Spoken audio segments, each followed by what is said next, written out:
ဟယ်လိုဒီနေ့ကတော့ရုပ်ပေးရက်လေးဖြစ်တာမို့လို့တငယ်ချင်းတွေရဲ့အတူအပြင်မှာမုံလေးသွားစားဖြစ်ပါတယ်နော်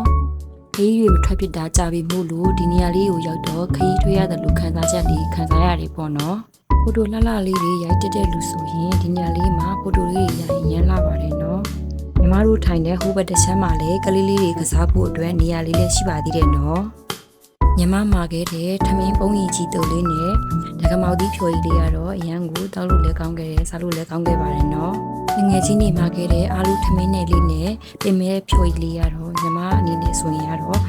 အာလူထမင်းနယ်လေးကနည်းနည်းလေးပေါ့ပြီးတော့ပြင်မဲ့ဖြိုကြီးလေးကတော့ညီမတိတ်ကြီးမကြိုက်ခဲ့ပါဘူးပေါ့နော်ဒါကတော့ကျမဓာတ်ပုံကြီးမရိုက်ဖြစ်တော့တဲ့အတွက်ဓာတ်ပုံမရိုက်တတ်တော့တာကိုသူ့ကိုဓာတ်ပုံရိုက်ပြီးတာစီရမပါဘူးဆိုပြီးကျမကိုပြောလို့ဆိုလို့မပြီးသေးတယ်တငယ်ချင်းကြီးပေါ့နော်စုံတိကြည့်ပြီးတဲ့အတွက်အားလုံးကိုကျေးဇူးတင်ပါတယ်နော်နောက်ဘလော့တွေမှာပြန်လည်တွေ့ကြမယ်နော်တတားပါ